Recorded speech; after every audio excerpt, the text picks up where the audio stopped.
without further ado, we are extremely excited to have Mike Jetty here, who told me to tell you that he was a fill-in, but we are extremely glad he is our fill-in.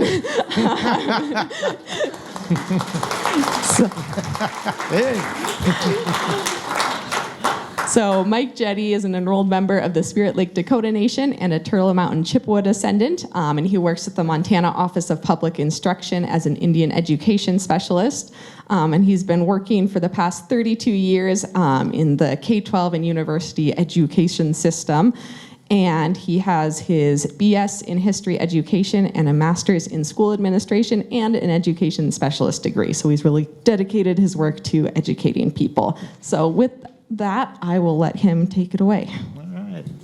Thank you, Lo.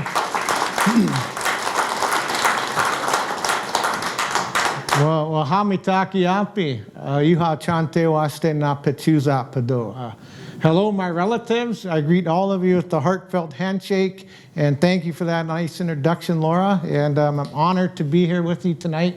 And so I was telling my dad I was going to do this lecture. And he said, Mike, always greet people as relatives. And so I did that. I said, how mitaki api.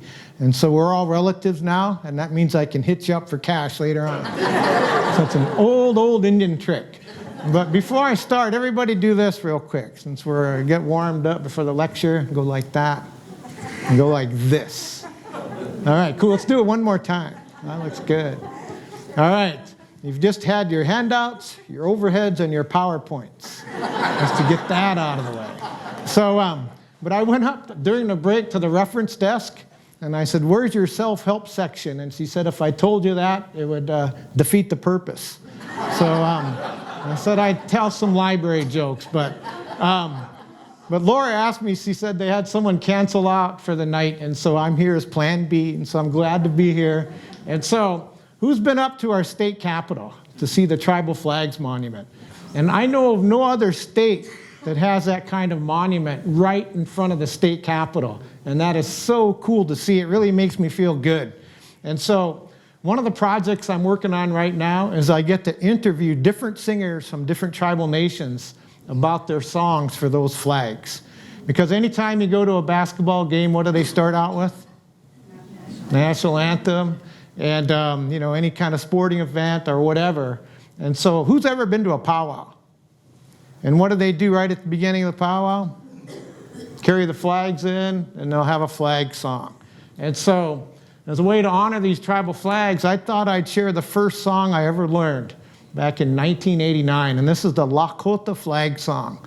And I used to teach at Takini School on the Cheyenne River Reservation. Every day after school, the students would come and we'd practice, and we'd sing in my classroom.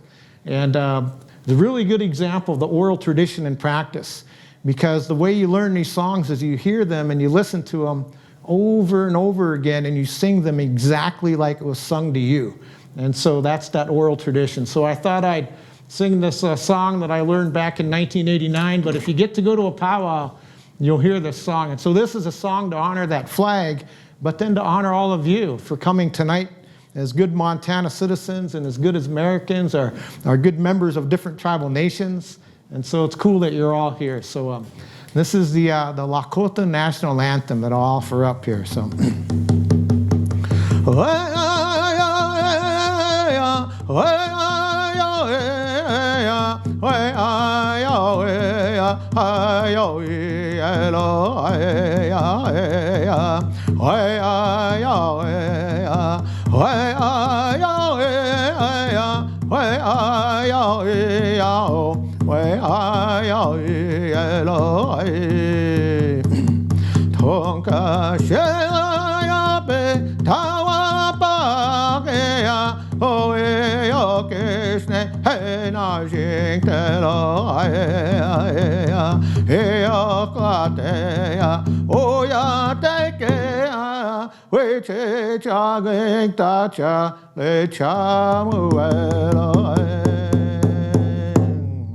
And that's the Lakota flag song. So that's for all of you guys. So when so raise your hand if you've ever heard the sound before. Yeah. In Indian country, that's what we call the Hollywood beat. And so we won't be using that beat. But anyway, so I'll share a few things. But how many of you have never seen someone sing but have the words up there before? Interesting, isn't it? And so that's what I'm going to be doing, and some of the work that I've got going on right now is to capture some of these songs, but then to get the translations, because people always say, well, what are you saying? And there are thousands of different kinds of songs from all the different kinds of tribes, and so there's a lot of diversity with that. So that's the Lakota flag song to start us off. So one of the cool things about the state of Montana is we're the only state that has it written into our state constitution for learning about American Indians. And then we have a law right here called Indian Education for All. It says all Montanans are going to learn about American Indians in a culturally responsive manner. And so this is basically my job, is to work to make sure this happens in schools all across the state of Montana. So by all of you being here tonight, you are being good Montana citizens. So yay! That's cool. But one of the ways we implement this through our education system is every new teacher coming into the system has to take an online course for Indian Education for All, just to get an introduction. And then we've got a video from Montana Tourism, and thousands of teachers have watched this video. And these are some of the quotes that they say. I get to read these every day when I go into work, and it is so powerful to see. But this teacher was talking about, our society tends to believe and stereotype all Native Americans into one group, but she's talking about how the population is diverse. And then she also just looking at the understanding of diversity, cultures, and languages, how important that is. And to me, that's really cool to see those quotes from teachers coming into our new systems to educate about Montana natives. And anybody know this guy here, George Horsecapture? Man, he's a walking encyclopedia of cultural knowledge. And those are the kind of people whose voices I like to put out there. And so folks can hear from authentic, indigenous people. A couple of years ago, we went out and we talked to teachers and we interviewed them about Indian Ed for All. And this quote is from a teacher in Great Falls. And when we talk about Indian Ed for All, it's not about blame, shame, or guilt. It's about taking an honest and accurate and inclusive look at our country's history. And so just keep that in mind. There are some really painful topics in our country's history. But the way we present that is, let's just have an honest discussion about this and not go into the blame or shame, but just say what happened, where are we at today, and how can we all move forward together in the future.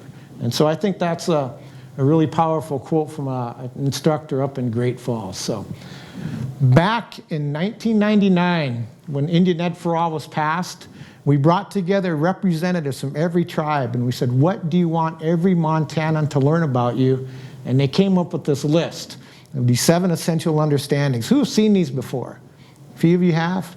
Very cool. And so what's really neat about our essential understandings, when we developed these, North Dakota, South Dakota, Oregon, New Mexico, have all adopted essential understandings based on our Montana model, which is really, really cool. And so this work is happening in other states too, but this guides everything we do. And so I'll talk a little bit about each one of these.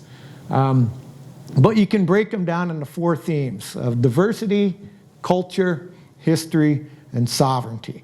And so, and it's all about relationships. In Dakota, we say mitakoyasi. Mitakoyasi means everything is connected. We're all related. And that's the foundational belief of these themes. So diversity, culture, history, sovereignty. And this is one of my favorite quotes about the essential understandings. Several years ago, we brought together, several years ago, we had a researcher from Australia come out to Montana to learn about Indian Ed for All. Why do you think someone from Australia would come here to talk to us? Aboriginal Education for All. And she took a look at our essential understandings, and I love what she said about them. She said they might look simple, but they're highly complex statements. You could talk about political, historical, contemporary, as well as ontological and epistemological aspects. And I love saying those last 2 words because it makes me sound smart. But epistemology And so here's a good example of epistemology. Let's say this little clicker here is a rock, right? Well, from a Dakota cultural perspective, we have songs for rocks. There are ceremonies. There are oral stories talking about rocks, origin stories. They have a spirit. There's protocols. They're using sweat lodge ceremonies. And so something like a rock can have lots of loaded cultural knowledge behind it. And so that's that epistemology, just a different way of looking at the world and thinking about it. So just keep that in mind. And Australia, you know what I asked this researcher? Because what do we call Australia? Down under. You know what I asked her? I said, do you guys call America up over? And she said, I never heard of that before. Anyway, so this is a map of Montana. And no matter where you are in Montana, you are in someone's indigenous homeland. And there are songs and ceremonies and things that have been happening for tens of thousands of years all across our state. But this map is a snapshot in time of the treaty period back in 1851 and 1855. But what I like about this map is it has the names of the tribes in their own languages. Because we have all these different names that we might know tribes by, but we have our own names for ourselves. And so, but there's also a disclaimer on this map in fine print. It says tribal territories determined by non-Indian officials at treaty time. So we got a disclaimer on it. And so because we know these boundaries were fluid, there was a lot of movement going around. So here's one of our essential understandings. And this is all about who are Native people today. And it kind of fits in with that Citizenship Act. You know, how do tribes determine their membership? But this is actually a cool poster series we sent out to every school in the state of Montana to get these posters of, you know, young Native American people doing really cool things for their tribe and for our state and for our country. And we just try and put that out there, you know, the positive messages. And but we talk about who are Native people today. And each tribe has their own membership criteria. Some tribes might use blood quantum. Some tribes might not. But I think most tribes in Montana, you have to be at least a quarter degree Native blood to determine membership. But you know, it's an interesting topic, blood quantum, and whether tribes are still going to use that. But I was in Butte, Montana last summer, and I ran into a guy, and he had a necklace on with 5 of these Indian head nickels. Remember those nickels with the Indian heads? And I said, what's the story behind your necklace? He said, I'm trying to be a quarter Indian. Checking your math out. All right. So I'm glad you laughed at that joke. So March was Women's History Month. And so one of the things we do in our job is we try and promote stories from, you know, lots of indigenous perspectives. And so we try to put out as many resources about Native American women as possible. And one of a really cool publication is this publication called Resilience, and it's stories of Montana Indian women. And they're really inspirational stories about powerful women that did some amazing things for their tribe and for our state. So if you're interested in learning about some really cool stories, check out this publication. It's on our Indian Ed for All website. It was a historical society publication written by this really cool person named Laura Ferguson. So, but anyway, there's a lot of good stuff out there. So, but yeah, these are all just resources just about Native American women. So this is a big one right here, and I'm gonna throw out a question to the audience here in a second. But Essential Understanding 6 is talking about history from American Indian perspectives. And the way we present Lewis and Clark in my office is, how many tribes discovered those guys coming out that river lost, right? A different way of thinking about it. But how many of you have heard America referred to as a new world, or a nation of immigrants, you know, or westward movement? It's not to say those terms are wrong, but they're not inclusive of indigenous perspectives, right? Because it wasn't a new world, it was just home. Didn't immigrate from anywhere, always been here. But I love this quote. And you know, it's like just giving students the opportunity to view the past through the eyes of many, understand our collective history, understand the present, and become better prepared to engage the problems of our future. I love that quote from this Essential Understanding. So here's a question I want to pop out to you. Does someone want to share like an aha moment they had thinking about American Indians, either in school or maybe hear it in a lecture? It's like, I never thought of that before. And in Dakota, we say, oh-huh, So does anybody want to share an aha moment? Just open it up in just 30 seconds, something you never thought of before until, recently. Yeah. So I grew up in Fort Peck, which is both Assiniboine and Sioux, and I learned that a whole bunch of slang that I knew in junior high was actually French slang, because half of my classmates were descended from intermarrying between French fur trappers and Assiniboine women, who were very good looking. So. That's good. That French connection. Yeah. If it wasn't for French fur traders, I would not be here. Those guys marrying into the Dakota and Anishinaabe, and so I'm glad they did that. But that's a good point about that French connection. I'll talk about that a little bit too. So thanks for sharing that. Anybody else want to share an aha moment? Yeah.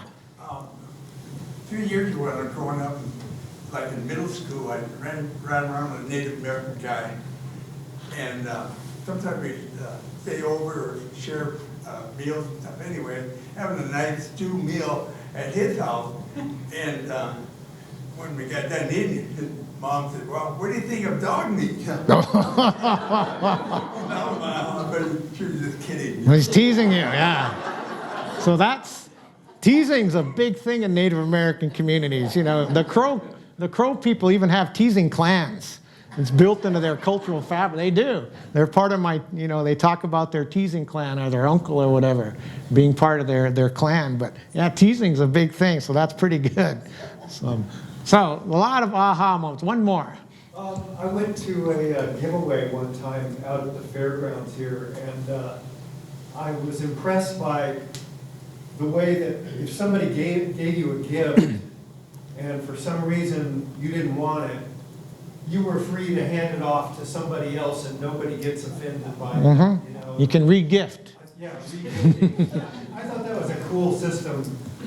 Make sure everything ends up in the hands of somebody that wants it and needs it, can use it. So exactly. Has anybody ever heard of a giveaway? Who's not heard of a giveaway, by the way? So say you're being honored for something, like you graduate from high school or you attain some sort of status. You would have a giveaway ceremony. You'd prepare for a year, and then you invite everybody to a feed, and then you just give things away to the people that you want to honor. And it's just a really cool tradition a lot of tribes still have today. I was just at the University of Montana Powwow and Kiayo, and they were having giveaways there on the afternoon session. But powerful stuff. So thanks for sharing that. But we're trying to give students aha moments in every classroom across the state of Montana about, I never thought of that before. And an aha moment that I had was, we had the eclipse. Was it last month? Right? Well, what we put together for that was a whole bunch of stuff about tribal star knowledge. And a lot of different tribes have words for eclipses. Dakota, Blackfeet, Crow, Cheyenne, Cree. They all have dictionaries that have words for eclipses, and there might be stories behind them. And so we actually have a YouTube channel, and we have star stories from the Crow and the Blackfeet on there. And they are really, really cool. These ancient stories talking about the stars. And so those are some of the resources that we try and put out. But all this stuff I'm talking about is on our website. So if you want to hear some ancient oral traditions, check out our YouTube channel. They are really cool stories, but all connected to the stars. So that's probably why I'm a Star Trek fan. I don't know, or Star Wars. So some of the work I get to do is we work to make sure we embed Indian Ed for All throughout all of our state standards. And one of our standards says every third grader is going to learn what tribes call themselves in their own language. Every third grader, from Baker to Broadus to Kalispell to Bozeman, Dillon, Butte, Helena, that we're going to learn these tribal names. And so we're going to practice this, you guys. Are you ready? So as we go through this, we'll do this. But we have a website called montanatribes.org where you can actually do little activities. You can hear the tribal names pronounced by fluent speakers, and then the kids can practice this, and we got lesson plans for it. But we're going to talk about the symbols of nations right now. Just like we have that U.S. flag and our Montana flag, this is an activity that middle school and elementary school students do, and even in high school. But we're just going to do we're not going to do any writing here, but This is, I'm going to throw up a tribal seal, and I'm going to have you shout out something you see on here. But then maybe somebody has a question about that particular tribal seal. And so you ready? So here is our first tribal seal, the Little Shell Chippewa tribe. So what's something you see on here? Flag, a shamrock. Yeah, what else? Feather, buffalo, fleur-de-lis. So here's that French connection. The Little Shell Chippewa. Anybody know how many tribal nations there are that are federally recognized in the United States? 574. How many did not know there were 574 different tribes? Well, do you know who the 574th is? Little Shell Chippewa. They received federal recognition of 2019. But I love their tribal seal because they want to honor their European ancestry with that French symbol and the Irish symbol, but then they honor their indigenous ancestry through that eagle staff, all coming around a buffalo culture. And that buffalo was facing west to symbolize their migration from the Red River Valley into Montana from North Dakota. And so, and it's in a circle, and it's got their tribal name. So everything on that tribal seal has deep spiritual, cultural, and historic meaning to Little Shell Chippewa. And the Chippewa can also be referred to as the Métis, the Little Shell tribal group. Anybody familiar with that term, Métis? In French, mixed. And so if you ever see a group of Little Shell floating down the Missouri River, do you know what you say to them? Say, ahoy, Métis. Yeah. So 574. I'm sorry if there's Little Shell folks in the house. But, so the Chippewa name for themselves is, say this, Ojibwe. Ojibwe. Yeah, so Ojibwe and Métis. So here's the seal for the Chippewa Cree tribe up at Rocky Boys. So what are some things you see on here real quick? Eagle, buffalo, bear paws, feathers, yeah, lots of stuff. Anybody know why there's this many feathers on here? What do you think? Council, yeah, each feather represents a tribal council person. These bear paws, you know, the Bear Paw Mountains up there. They've got, you know, an eagle, a teepee, a braid of sweetgrass, buffalo. So everything on there has deep spiritual, cultural meaning to the folks up at Rocky Boys. And those arrows symbolize traditional leaders who are charged with keeping, you know, the ceremonies and the language alive. And so the Chippewa people call themselves, say it with me, Ojibwe. And the Cree people call themselves Nehenoak. Nehenoak. So it's just really cool to see all the imagery on here. Then on our website for OPI, we have descriptions that provide more detail on these seals and what they mean. So here's Fort Belknap. And so what are some things you see on the Fort Belknap tribal seal? And we got some Fort Belknap folks in the house, right on. Feathers, buffalo, arrowheads. The Snake Butte formations. Right up here? Yeah. And Snake Butte. Yeah. So once again, the number of feathers actually represent their tribal leaders. Each feather represents 2 tribal leaders. The middle feather represents the tribal chairperson. It's on a shield to symbolize, you know, protection of the tribe. It's got Snake Butte up there, the rays of the sun, and the buffalo skull's 2 different colors because there are 2 different tribes up there. And this little jagged line here represents the Milk River. And so everything on there has some spiritual and cultural meaning. And so the Gros Ventre people call themselves Ani. Say that, Ani. And the Assiniboine call themselves Nakota or Nakona. So say that, Nakota, Nakona. But anybody speak French in here? What's Gros Ventre mean? Big belly. Big belly. Why would the Gros Ventre people call them, I mean, why would they be called big bellied? Anybody know that story? You know what is really cool? For thousands of years, the tribes out here interacted through sign language. And they developed a really unique form of speaking with each other through sign because everybody spoke their own languages. And so these French fur trappers coming out here documenting tribes learn the sign language. These old Métis trappers coming out here learn that sign language. And so they started communicating. And when they ran into some Ani people, they said, "Who are you?" in sign language. And the Ani misinterpreted their sign and thought they were asking them where they were from. And this particular band was living by some waterfalls, and so they make the sign for waterfall. And then these guys write down, oh, they call themselves Big Belly, Gros Ventre. And so we have a video on our website called Tribes of Montana on how they got their names. And there's interview clips with tribal members from every tribe in Montana telling those kinds of stories about why there's a name for themselves in French and then what their own name is. So how many did not know that story before? It's kind of cool stuff. So there's an aha moment for you, an oh-ha moment. So something really cool happening in Native American communities in Montana and across the Midwest is buffalo restoration. And it is really, really powerful to see. And up on the Fort Peck Reservation, some middle school students made a film called the Buffalo Unity Project with a teacher named Buck Turcotte.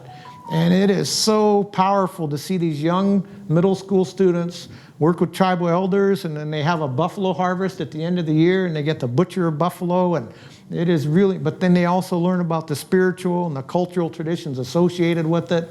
And this last year, they had kids from Fort Belknap go up to Fort Peck, and they interacted with each other all around this thing around bison and buffalo. Isn't that cool?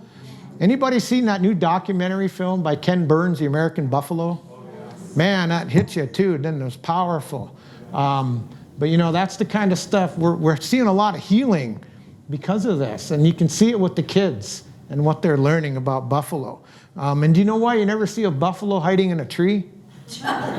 Because they're really, really good at it. Yeah. I told that joke at Helena Middle School here a couple months ago.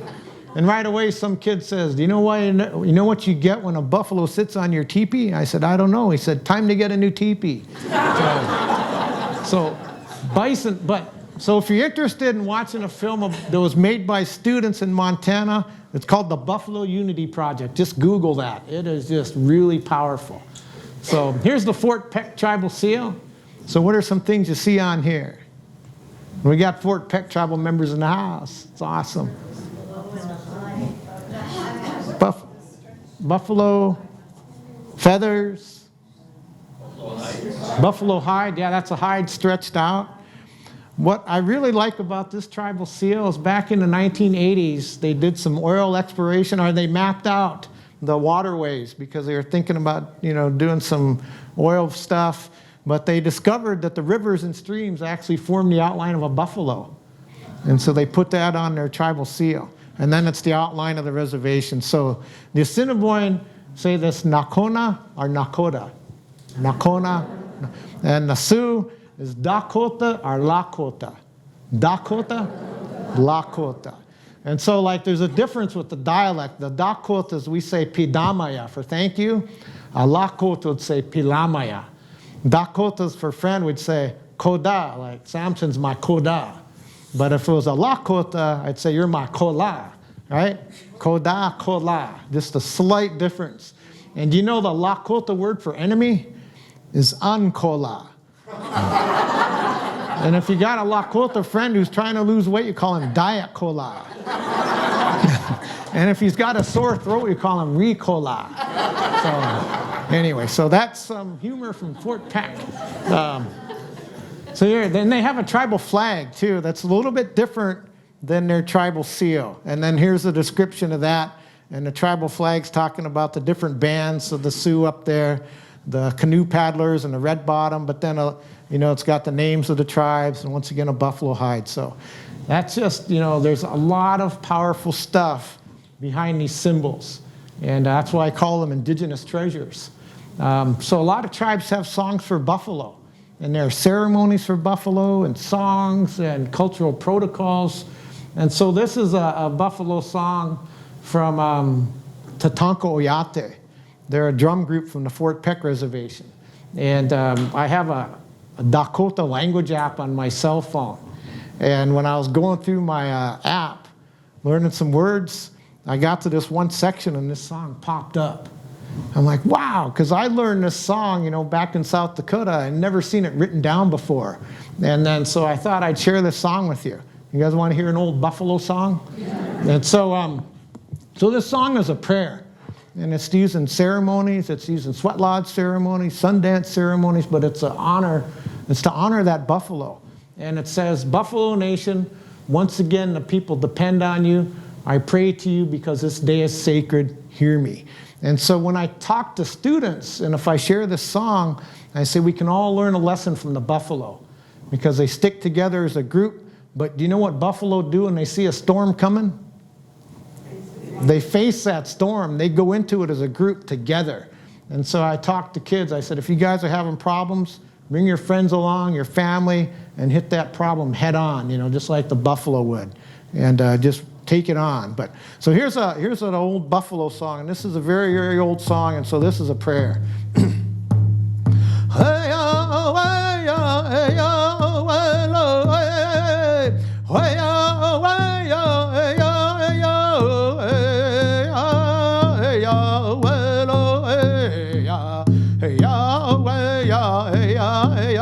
Hey Yahweh lo, hey Yahweh lo, hey.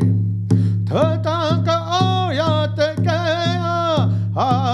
ake oya teke wache ni ampedo ai ampedo kere wakanja che wakiedo namaku ai. That's just a song to honor the Buffalo Nation. But the people that taught me these songs back in South Dakota, they said, go out there and share them, Mike. The world needs more prayers.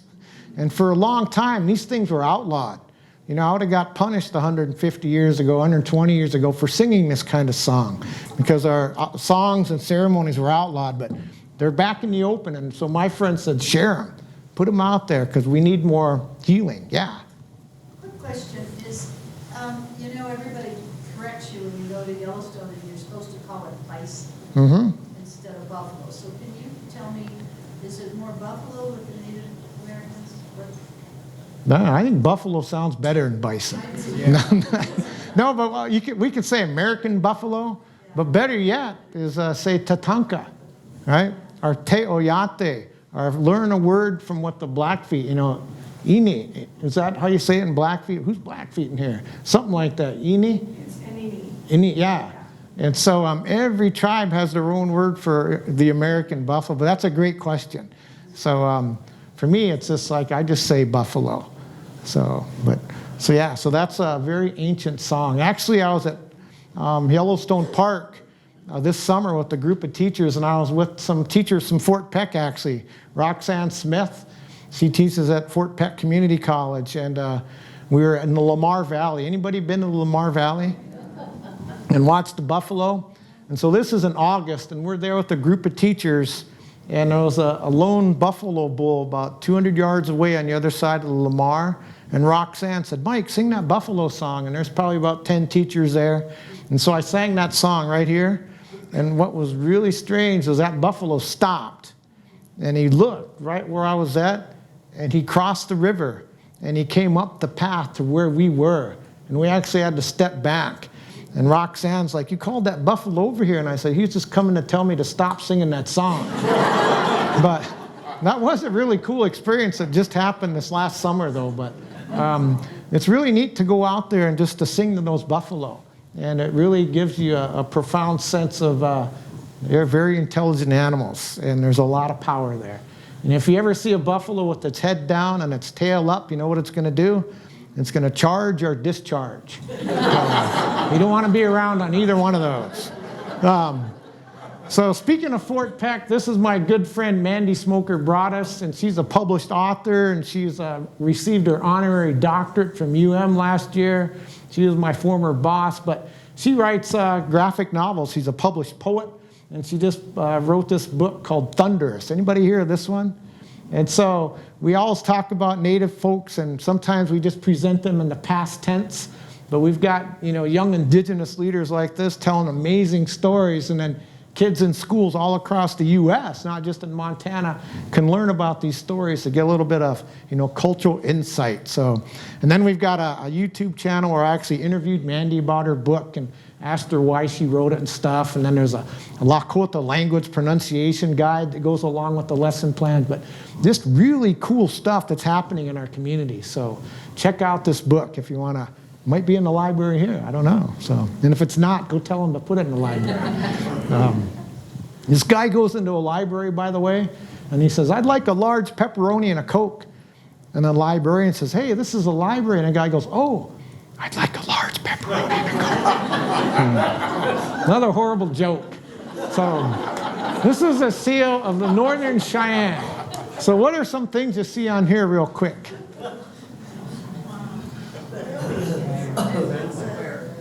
Drawings of the Indians. Yeah, a couple men in there, a picture of them. And these two gentlemen, this guy up here is Little Wolf, and this is Dull Knife.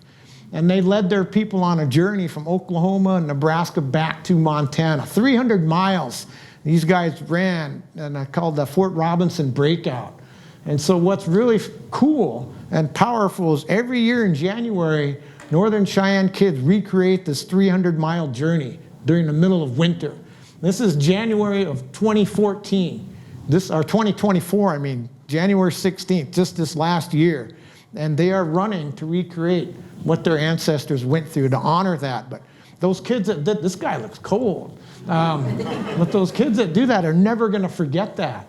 They're honoring what their ancestors went through to get them to where they are today. So I think that's so powerful that groups do that, just to have those healings. So Northern Cheyenne, then they've got their own tribal flag. But you can actually go on our website right now, and we've got Conrad Fisher, who is Northern Cheyenne. He sings 3 different Cheyenne flag songs, because a lot of tribes might have more than one flag song. But you can, and then this is a little description about Morning Star, as Chief Dull Knife, that's his other name. So, so here's the Crow tribal seal. Oh, the word for Cheyenne is tististas. Say that, tististas. That's what they call themselves. So here's the Crow tribal seal.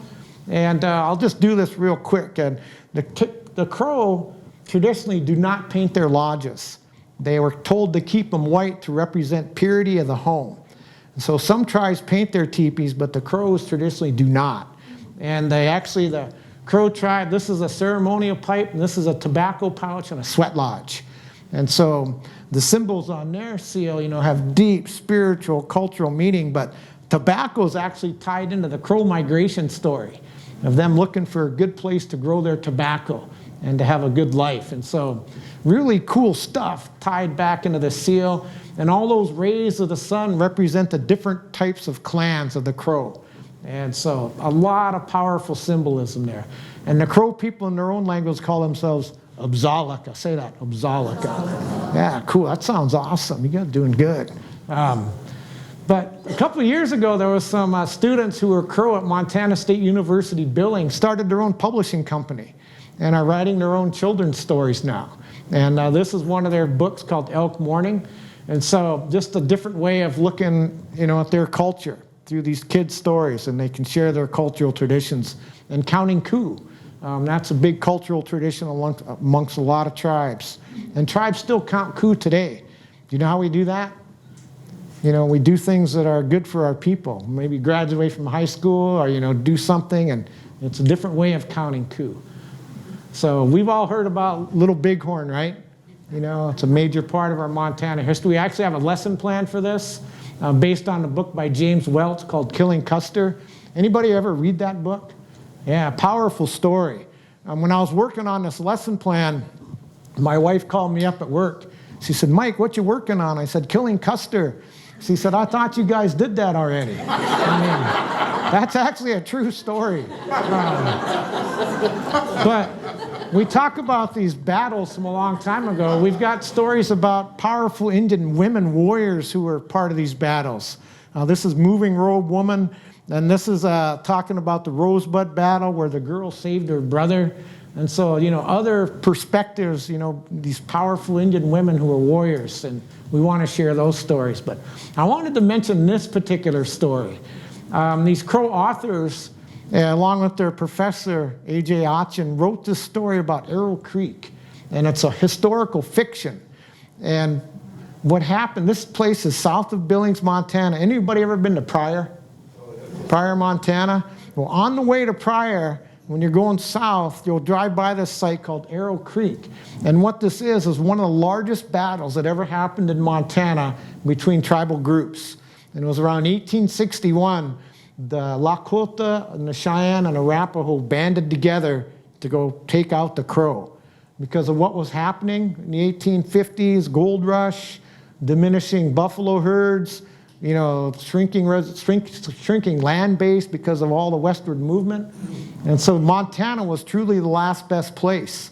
And so, you know, desperate times. And so the Lakota said, well, let's go push the Crow out and we're going to take their land and make it our own. And so this type of battle had never happened before. You know, it was more about counting coup, individual honor and stuff. And so what happened at this Arrow Creek battle was some really mysterious things happened. And if you ever go to Crow Agency, they have their Veterans Park and they have a monument and a statue dedicated to this person called the Mystic Warrior. Because during this battle, the Crow people were outnumbered 10-1. And sometimes they refer to this battle as where the camp was fortified because they put their teepees close together and kind of made a barricade out of them. But then they also did something kind of strange as they put their teepees inside out. Because if you've ever been inside a teepee, it's like they have a fire pit in the middle and it's kind of smoky on top. And they did that to make their camp look mysterious and spooky and kind of ominous. And so, but they were outnumbered and they positioned themselves on some ridges. And so the Lakotas had to come up through a ravine.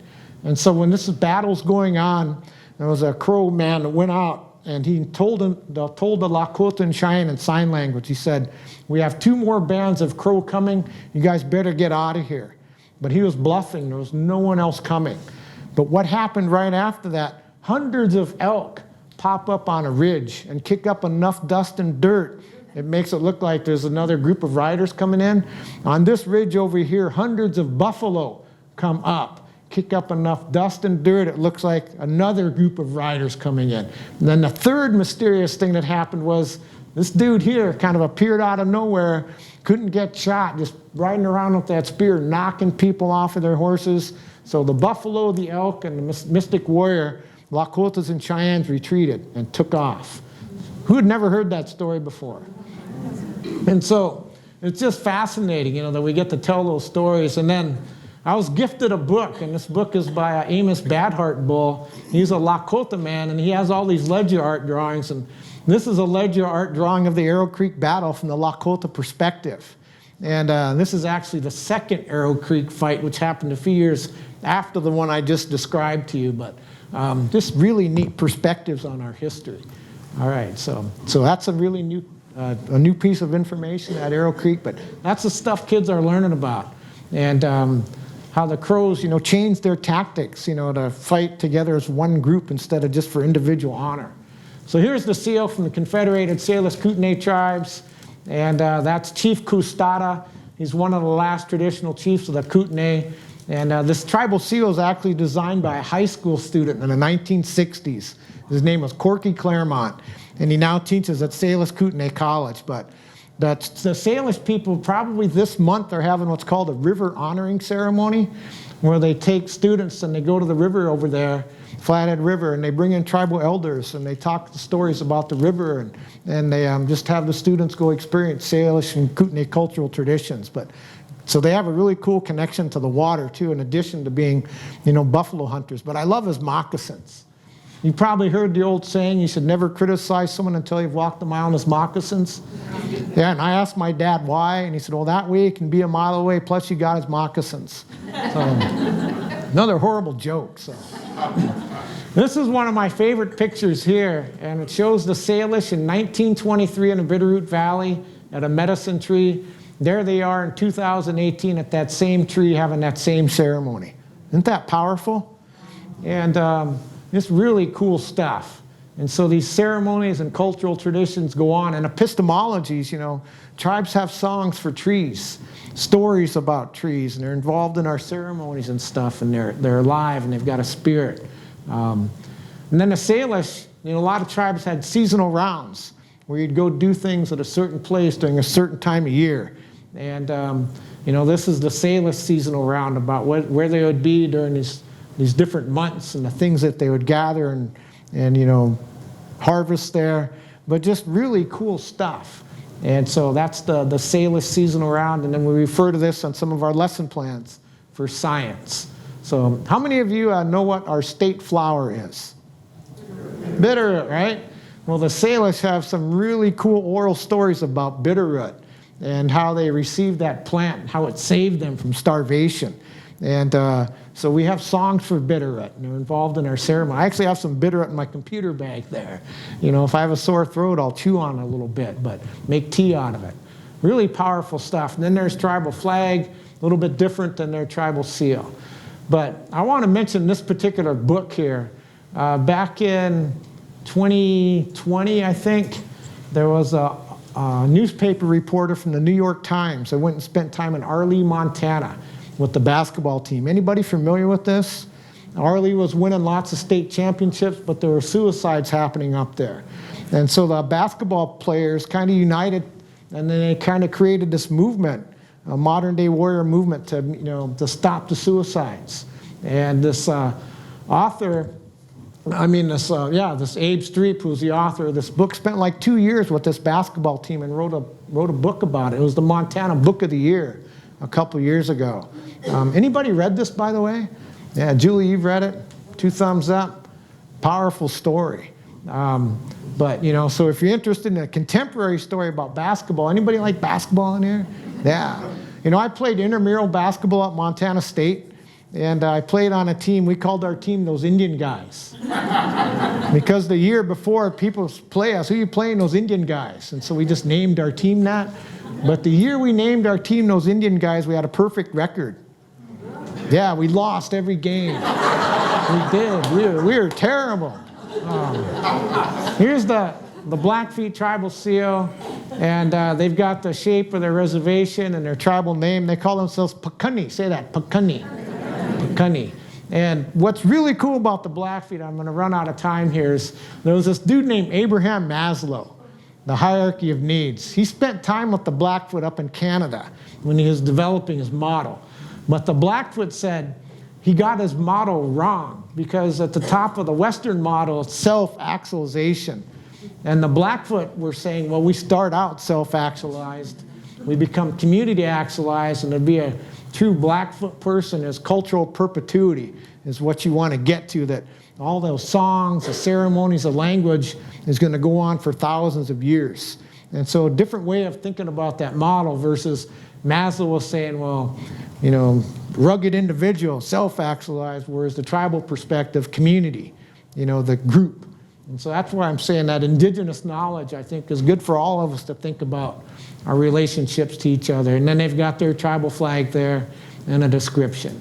So if you're interested in learning more about treaties, we've got a website that features representatives from all the different tribes talking about their history. And so then we've got lesson plans on that stuff. So if you want to go deep into things, but I wanted to mention this woman right here.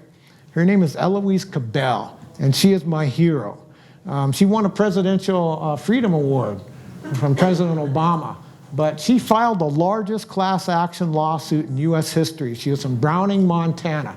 Sued the U.S. government. Billions and billions of dollars that should have been going to individual American Indians just kind of disappeared. And so Eloise sued. And these are quotes from students at Helena High that watched this film and went through the curriculum. Because, I want, just like we all learn about Rosa Parks, right?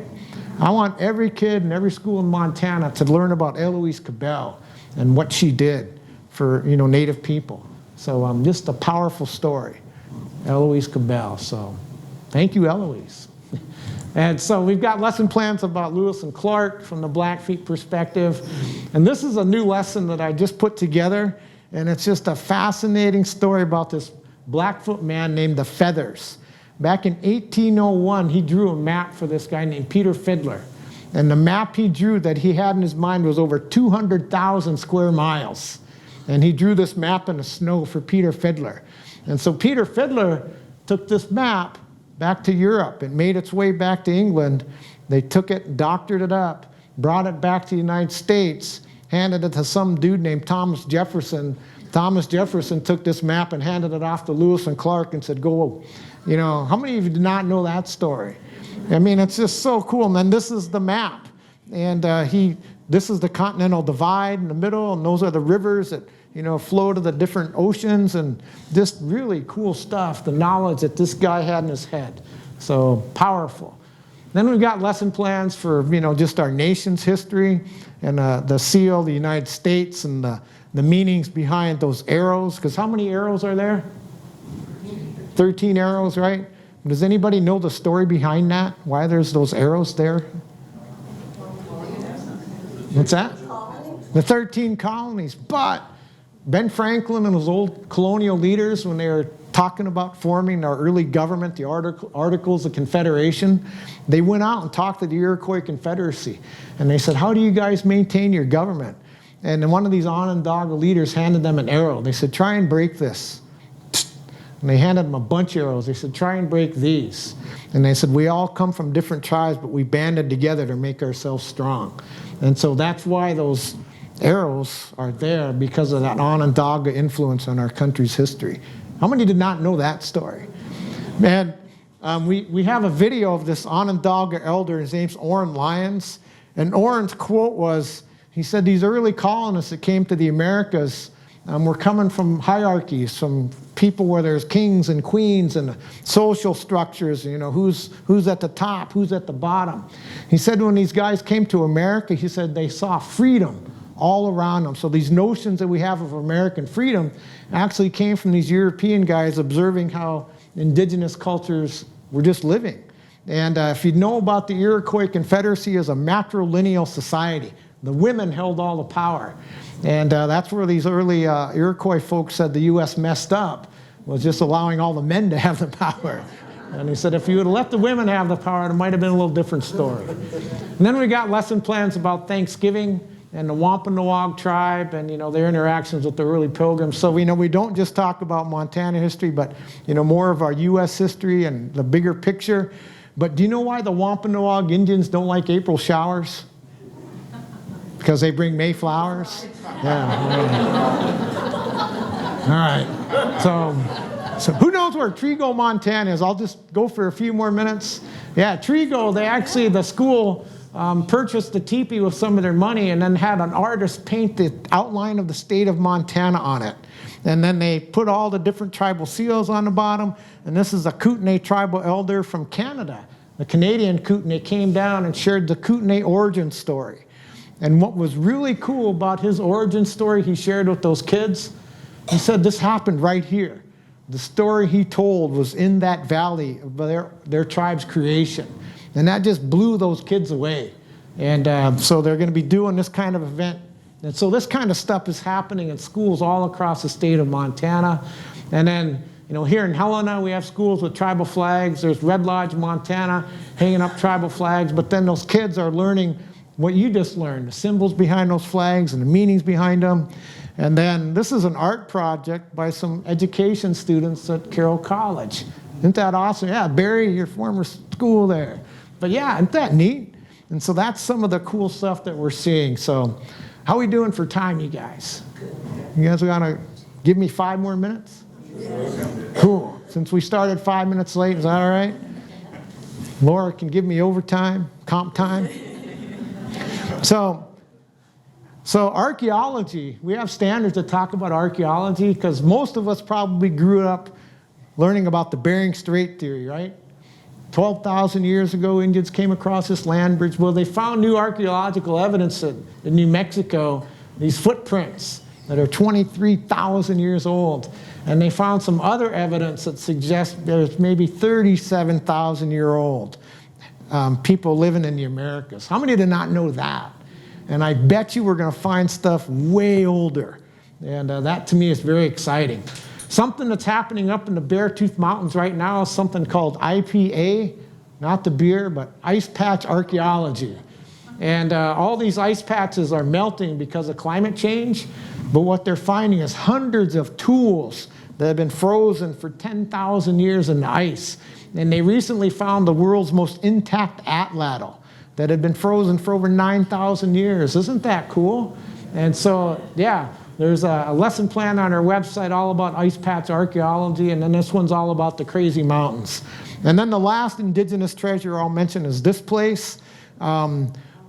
In Lewistown, Montana, just about maybe 30 miles out of Lewistown, there's this place called Bear Gulch, and it's one of the largest pictograph petroglyph sites in North America.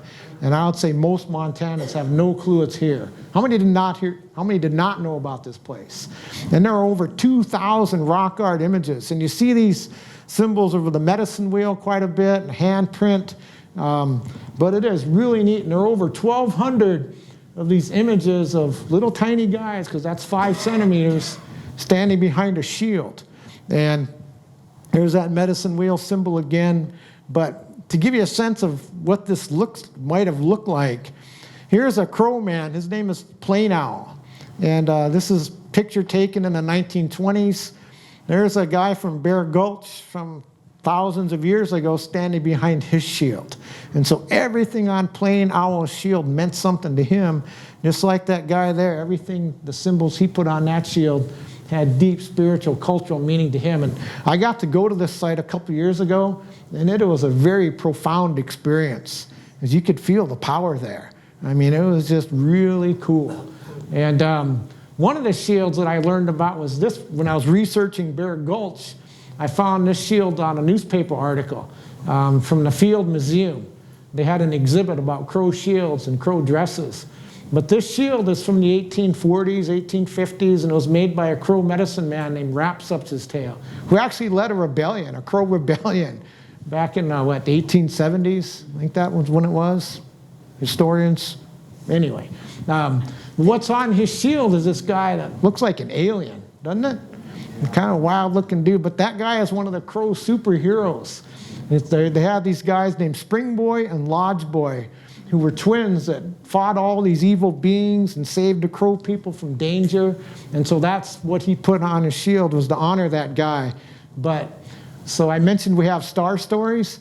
One of our YouTube channels, you can hear about that guy that's on that shield in a story called The Twins and the Hand Star.